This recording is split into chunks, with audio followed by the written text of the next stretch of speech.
शादियां हमारे यहाँ पे एक तरीके से एक सेलिब्रेशन होता है। चांद का टुकड़ा जो है वो दुल्हन ढूंढी जाती है, यानी वो शादी जिसके लिए इतनी तैयारी की गई वो 2 हफ्ता 3 हफ्ता 4 हफ्ता सस्टेन नहीं कर पाती और 10 बरसों में तलाक का रेशो मोर देन डबल हो गया है कि शादी से पहले ही इन दोनों को बिठाया जाए, उनको समझाया जाए कि जिंदगी क्या है, शादीशुदा जिंदगी क्या है। आदाब दोस्तों, मैं हूं इम्तियाज़ खलील। दोस्तों, वैकेशंस हैं और वैकेशंस में शादियां होना लाजमी है।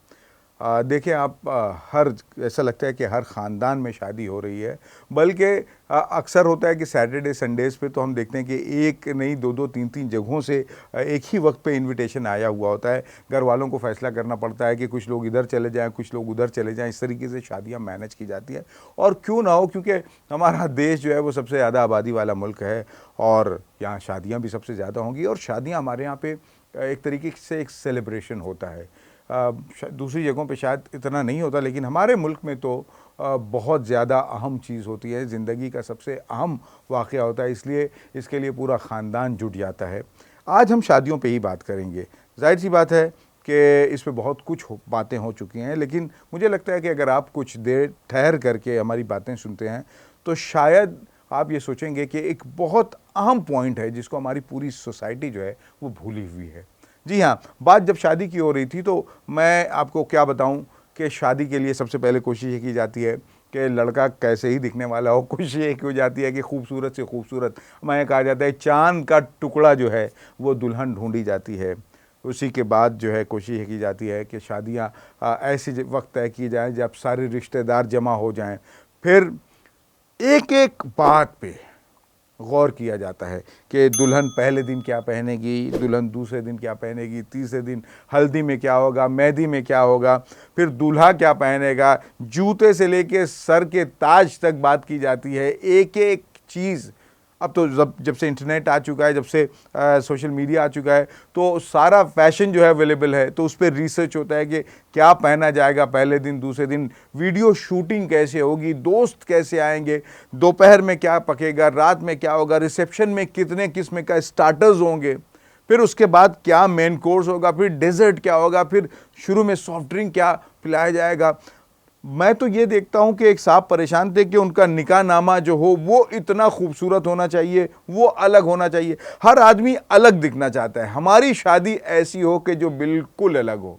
जाहिर सी बात है, स्पेशल ओकेजन है, इसलिए कोशिश यही करते हैं कि सबसे अच्छे हॉल में, हॉल की बुकिंग एक मसला है, उसके लिए परेशान होते हैं, तो अच्छे से अच्छे हॉल में अच्छे से अच्छा कैटरर, अच्छे से अच्छा वो आदमी होना चाहिए जो आए हुए हर मेहमान को ऐसा खाना परोसे कि जाने वाला जाते जाते इनका नाम याद रखे।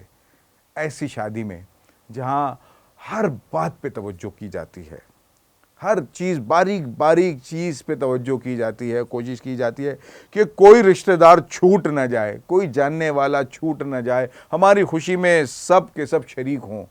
वहाँ एक बात पे तवज्जो नहीं की जाती, वहाँ इस बात पे तवज्जो नहीं की जाती कि वो जो दूल्हा और दुल्हन बन रहे हैं, जिनके लिए ये सारा खर्च किया जा रहा है, जिनके लिए इतने सारे लोग जमा हो रहे हैं, वो आने वाली ज़िंदगी कैसे गुजारेंगे। मेरे एक बहुत अजीज़ दोस्त हैं मुंबई में और बहुत बड़ा फोटोग्राफी का उनका बिज़नेस है। एक दिन मैं उनके ऑफिस में गया तो वो किसी से फ़ोन पे बात कर रहे थे और मैंने देखा कि पीछे इतना एक दो करके कई दर्जन जो है वो डीवीडी के बॉक्सेस रखे हुए थे। तो मैंने कहा कि भाई ये क्यों जमा करके रखे हुए हैं। तो कहने लगे कि हंस करके उन्होंने कहा कि क्या बताएं, ये रह गए हैं। तो मैंने कहा क्यों, क्या कोई मसला हो गया था? बोले नहीं, अब शायद कभी ना जाएं। मैंने कहा क्या कोई पैसे का डिस्प्यूट हुआ?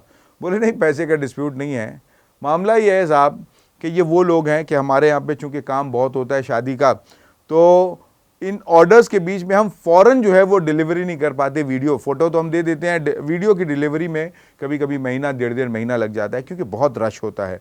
तो अब वो 1.5-2 महीने के बाद जब उनको काम करने के बाद डीवीडी देने की बात आई कि आपके शादी का प्रोग्राम कैसे हुआ था, तो पता चला कि उनमें तलाक हो चुकी है। यानी वो शादी जिसके लिए इतनी तैयारी की गई वो 2 हफ्ता 3 हफ्ता 4 हफ्ता सस्टेन नहीं कर पाती। और अक्सर अब तो पहले की तरह शादियां नहीं होती कि माँ बाप ने जिससे कह दिया कि इससे शादी करनी है उससे शादी कर ली। फिर उसके बाद हुआ कि देख दिखावा होता था, देखी भाली लड़की। अब तो ये होता है कि साथ रहते हैं, हफ्तों नहीं, महीनों नहीं, बल्कि बरसों साथ में रहते हैं, लिव इन रिलेशनशिप की बात होती है। लेकिन ये कि शादी होते ही अचानक क्या हो जाता है कि चंद ही महीनों में तलाक हो जाती है।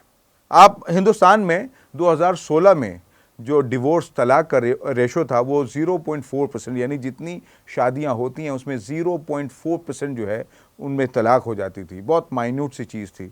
लेकिन इन 10 वर्षों में 2026 का जो ये रेशो है वो 1% है। यानी आप देखिए मोर देन डबल जो है, 10 वर्षों में तलाक का रेशो मोर देन डबल हो गया है। यानी 100 शादी अगर हो रही है तो उसमें एक तलाक ज़रूर हो रही है। हम जब इस पर गौर करते हैं कि ये तलाक क्यों होती है, तो सच्ची बात तो ये है कि मुझे ज़ाती तौर पे लगता है कि हम जितनी कोशिश इस पे करते हैं कि शादी का दिन जो चंद घंटों में, यानी आप देखिए कि शाम में 7 बजे से लेकर के आप कहना चाहिए 12 बजे तक 4 से 5 घंटे के अफेयर के लिए हम जितनी मेहनत करते हैं, जितना पैसा खर्च करते हैं, वो जो ज़िंदगी गुजार देने वाले हैं उसके लिए हम 1 रुपये नहीं खर्च करते हैं। 1% तलाक की बात तो है कि तलाक हो रही है, बहुत बुरी बात है कि शादी 100 लोगों की हो रही है, उसमें से एक रिश्ता टूट जाता है। लेकिन हम तो फिक्र उन लोगों की कर रहे हैं जो पता नहीं कितना परसेंट है, जो 5% है, 10% है, 50% है। ऐसे लोग जो साथ में रह रहे हैं और खुश नहीं है, जो एक छत के नीचे जिंदगी गुजार रहे हैं, बच्चे पैदा हो रहे हैं, लेकिन एक दूसरे से खुश नहीं है, कोई अंडरस्टैंडिंग नहीं है, कोई एतमाद नहीं है उस रिश्ते में। न बीवी शौहर से खुश है, न शौहर बीवी से खुश है, बस ये साथ में रह जा रहे हैं। ऐसे रिश्तों के ताल्लुक से हम कह रहे हैं। और जब ऐसा होता है कि घर में खुश नहीं है आदमी, बहुत सारे लोग हैं जो एक दूसरे से सेपरेट नहीं हो सकते, लेकिन ये कि वो रिश्ते भी ठीक से नहीं निभा पा रहे हैं, तो फिर ये होता है कि मर्द जो है वो अपने खुशी, अपने इत्मीनान के लिए बाहर कहना चाहिए मौके तलाश करता है। औरत जाहिर सी बात है उसे कोई खुशी मैसर नहीं है तो वो उसके अपने रास्ते तलाश करती है। फिर इसमें समाज की ऐसी बुराइयां जन्म लेती हैं जो कहना चाहिए ट्रेजेडीज में बदल जाती हैं। हम अगर इस समाज में चाहते हैं कि ये तलाक की रेशो तो कम हो ही, लेकिन रिश्ते मजबूत हो, रिश्ते मोहब्बत के हों, रिश्ते ऐसे हों कि जिस दिन से रिश्ते हों और जब तक साथ हैं तब तक एक दूसरे से मोहब्बत के साथ रहा जाए, अगर हम चाहते हैं तो उसके लिए ज़रूरी है कि शादी से पहले ही इन दोनों को बिठाया जाए, लड़के और लड़की को बिठाया जाए, उनकी काउंसलिंग की जाए, उनको समझाया जाए कि ज़िंदगी क्या है, शादीशुदा ज़िंदगी क्या है। क्योंकि शादी वो जो है सिर्फ 2 जिस्मों का मिलन नहीं है, ये कुछ दिन की बात है, लेकिन उसके बाद जिंदगी गुजरनी है साथ में। तो एक एक दिन कैसे एक दूसरे पे एतमाद करते हुए आगे बढ़ा जाए, ये नस्लों को आगे बढ़ाने का कहना चाहिए एक बहुत ही अहम और बहुत ही पाकीज़ा रिश्ता है। इसको कैसे आगे बढ़ाया जाए। मुझे बहुत खुशी है कि इस सिलसिले में मुंबई में जो जामा मस्जिद है वहाँ पे काजी साहब जो वहाँ के हैं, मुफ्ती काजी अशफाक साहब जो है, उन्होंने फैमिली फर्स्ट के नाम से एक सेंटर शुरू कर रखा है जिसमें उनके साथ और भी बहुत सारे लोग हैं। और वो बताते हैं कि इस काउंसलिंग से बहुत फ़ायदा होता है। बच्चों को जब पहले ही पता चल जाता है कि ज़िंदगी कैसे गुजारनी है, ज़िंदगी ये 5-10 दिन की खुशियों का नाम नहीं है, बल्कि ज़िंदगी हर ऊंच नीच को एक दूसरे को निभा के चलने का नाम है। हालात एक जैसे नहीं रहते, कभी खुशी होती है, कभी गम होता है, कभी एक दूसरे से नाराज़गी भी होती है, और ये ज़िंदगी का हिस्सा है। उसमें कैसे एक दूसरे को निभाया जाए, जब आप पहले से ही बच्चों को ये समझा देते हैं कि ज़िंदगी इस तरीके से चलनी है, तो वो ज़हनी तौर पे तैयार होते हैं कि हमें कैसे ज़िंदगी काटनी है। उससे वो बताते हैं, बरसों हो जाते हैं, रिश्ता बहुत अच्छा है, लोग राब्ता करते हैं, कोई और मिसअंडरस्टैंडिंग होती है तो उसके लिए तो मुझे लगता है कि बहुत ज़रूरी है हर समाज के लिए, मुसलमानों के लिए तो मैं बता रहा हूँ कि दारुल क़ज़ा, हर शहर में दारुल क़ज़ा है।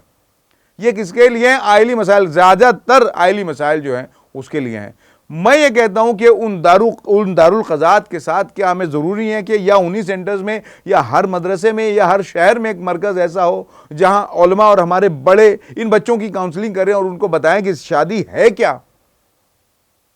निकाह के लिए निकाह पढ़ाने आप जाते हैं, वहाँ तो चंद मिनटों की रस्म होती है, लेकिन क्या ज़रूरी नहीं है कि इनके साथ वक्त बिताया जाए। और सिर्फ मुसलमान क्यों, भारत का हर वर्ग, हमारे कहना चाहिए हिंदू भाइयों के अपने कम्युनिटी सेंटर्स हैं, क्रिश्चियंस के हैं, सिखों के हैं, हर जगह ज़रूरी है कि अगर हम रिश्तों को बचाना चाहते हैं, अगर हम रिश्तों में मिठास लाना चाहते हैं, तो बहुत ज़रूरी है कि ये वो बच्चे जो शादी कर रहे हैं उनको शादी से पहले उनकी काउंसलिंग की जाए, उनको शादी से पहले बताया जाए कि ज़िंदगी जो है वो सिर्फ चंद दिनों की खुशियों का नाम नहीं है, बल्कि ज़िंदगी और साथ निभाना या शादी का रिश्ता जो है वो रिश्ता हर ऊंच नीच में एक दूसरे के साथ खड़े रहने का नाम है। तो मुझे लगता है कि ये रिश्ता और मजबूत होगा और इसकी हमारे समाज को बहुत ज़रूरत है।